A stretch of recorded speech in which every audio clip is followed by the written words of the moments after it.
Hello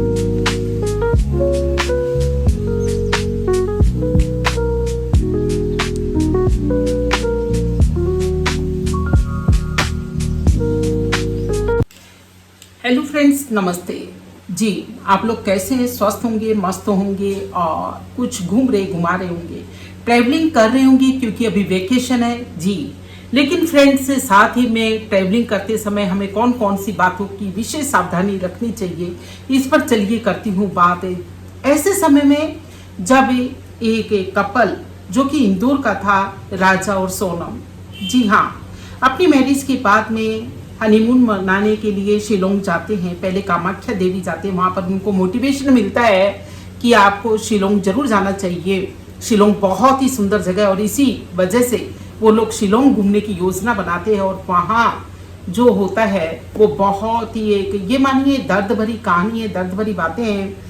और राजा की अभी कल ही जो है वहाँ पर डेड बॉडी मिली, जिसके आसपास वाइट कलर की एक महिला की शर्ट मिली। वो शर्ट किसकी थी वो सब पता नहीं, और साथ ही एक एसिडिटी को कम करने वाली दवा मिली। इस संदिग्ध हालत के अंदर उसका शव मिला और सोनम की बेचारी का अभी तक पता भी नहीं है। ऐसा कहा जा रहा है कि शायद उसे बांग्लादेश उठा करके ले गए हों, क्योंकि वहां से बांग्लादेश पास ही है।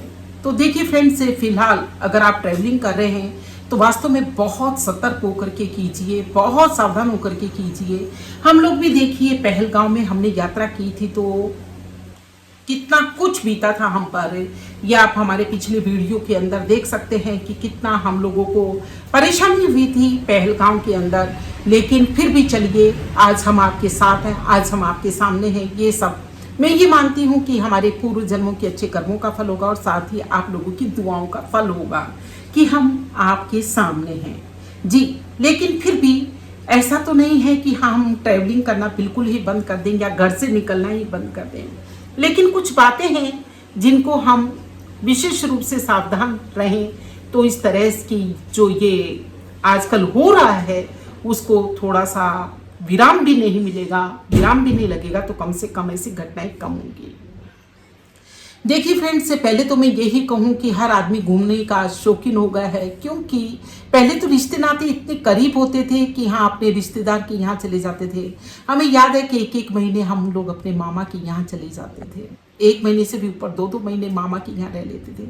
लेकिन अब समय बदल गया है, सबकी परिस्थितियाँ अलग है, सभी कुछ अलग हो गया है। इसलिए सभी लोग कुछ पैसे, ऐसा नहीं कि पैसे वाले ही लोग घूमते हैं, बल्कि ये मानिए कि छोटा छोटा पैसा, छोटा छोटा अमाउंट बचा करके भी रखते हैं और फिर कहीं घूमने के लिए निकलते हैं। इससे घूमने के बहुत से फायदे हैं। हम लोग स्ट्रेस फ्री होते हैं।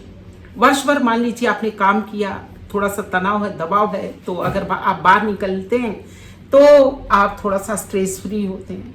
और भी बात है कि हाँ, हमें एक दूसरे देश का, एक दूसरे राज्य का, एक दूसरी जगह का कल्चर देखने को मिलता है। तो इसलिए घूमना तो जरूर चाहिए और प्रकृति के सानिध्य का एक बहुत करीब से अनुभव देखने का अवसर मिलता है।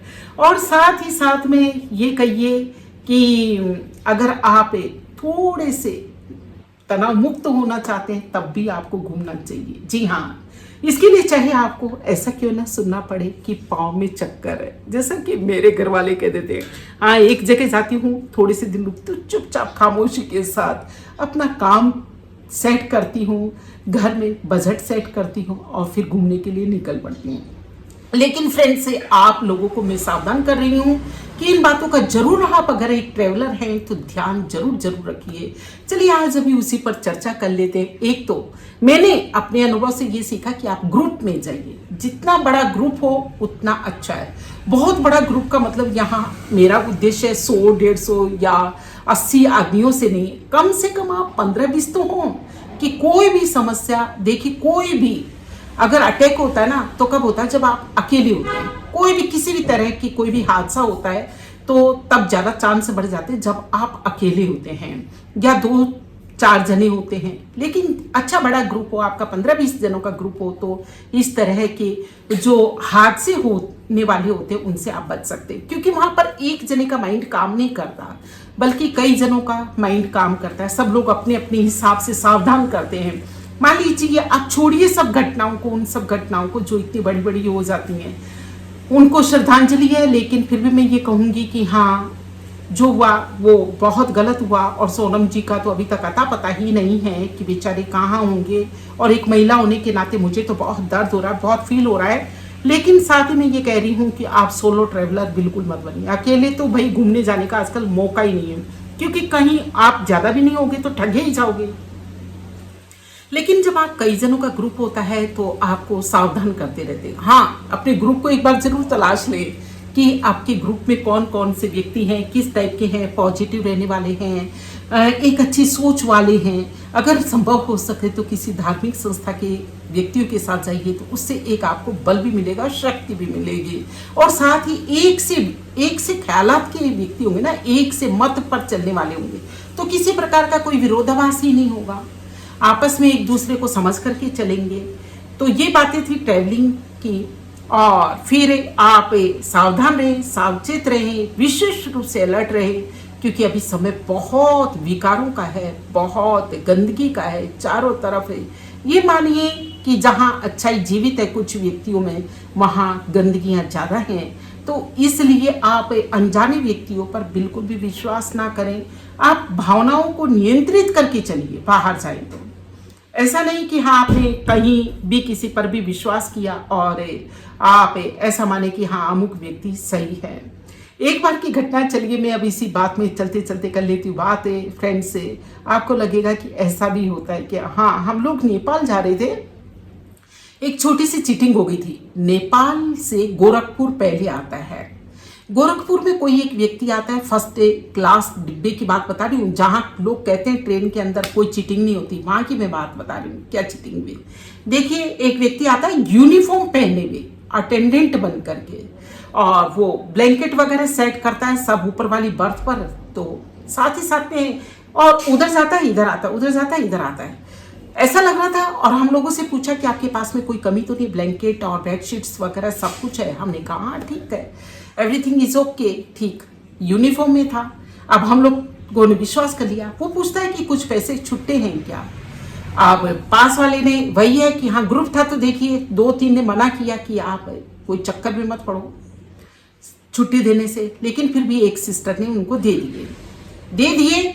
अब वो बार बार में इधर जा रहा था, उस कोच में जा रहा था और आ रहा था, तो ऐसा शो कर रहा था वो कि जैसे कि पास में उसका कुछ काम है और वो आ ही रहा होगा। लेकिन फिर भी जो भी है, भावनाओं को नियंत्रण करने वाली बात बता रही मैं, उस एक सिस्टर ने उसको छुट्टे पैसे दे दिए, और पहले बंदे नहीं लिए, उन्होंने छुट्टे पैसे दे दिए। और 2 मिनट हुई होगी, 2 सेकंड हुई होगी, उन्होंने ये सोचा कि हाँ वो पीछे वाली जगह से लेकर के ही आ रहे हैं, लेकिन वो अब आए। काफ़ी टाइम निकल गया, काफ़ी टाइम यानी कि आप मानिए कि आप 10 सेकंड 15 सेकंड निकल ही गई होंगी। वो उठ करके देखती हैं, इतने में ट्रेन रुकी हुई थी, और वो गया दौड़ता हुआ चला गया। तो ऐसे देखिए, अब आप अंदाज लगा सकते हैं कि किसी का भला करने का भी अभी समय नहीं है। आपकी कहते हैं ना, एक कलयुग में एक ऐसा समय आएगा कि आप सेवा करना चाहेंगे, लेकिन आपको सेवा करने का भी अवसर नहीं मिलेगा। लेकिन अगर आप ट्रैवलर हैं तो वास्तव में ऐसी बातों का विशेष ध्यान रखिए। ट्रैवलिंग कर रहे हैं तो ट्रेन के अंदर भी आप सावधान रहिए, आसपास के लोगों से भी सावधान रहिए, और बहुत ज़्यादा परचेसिंग मत करिए, बहुत ज़्यादा शॉपिंग मत कीजिए, अदरवाइज आपका ध्यान उसी में उलझा रहेगा और आप इंजॉय करना भूल जाएंगे, क्योंकि सामान हर जगह मिलता है। और ये थी दोस्तों बातें आज। चलिए, पर्यावरण दिवस है, मुझे अभी शाम को कुछ पौधे लेने के साथ साथ में पौधे लगाने भी जाना है। तो आप मेरे अगले ब्लॉग पर भी जुड़े रहें, और आपको भी इस अंतर्राष्ट्रीय विश्व पर्यावरण दिवस की हार्दिक शुभकामनाएं। वृक्ष है जो हमें बहुत करीब से समझते हैं। सचमुच आज इंसान धोखा दे रहे हैं, लेकिन हमारे पेड़ पौधे कतई नहीं। तो वृक्ष लगाओ, उनको एंजॉय कीजिए, अपने शौकों को जिंदा रखिए। आप ट्रैवलिंग कीजिए, लेकिन विशेष सावधान होकर के, विशेष सतर्क होकर के एक ग्रुप में, एक संगठन में जाइए। तो चलिए फिर मिलते हैं नेक्स्ट वीडियो में दोस्तों। तो अगर आप मेरे चैनल पर नए हैं ना, तो सब्सक्राइब कर लीजिए।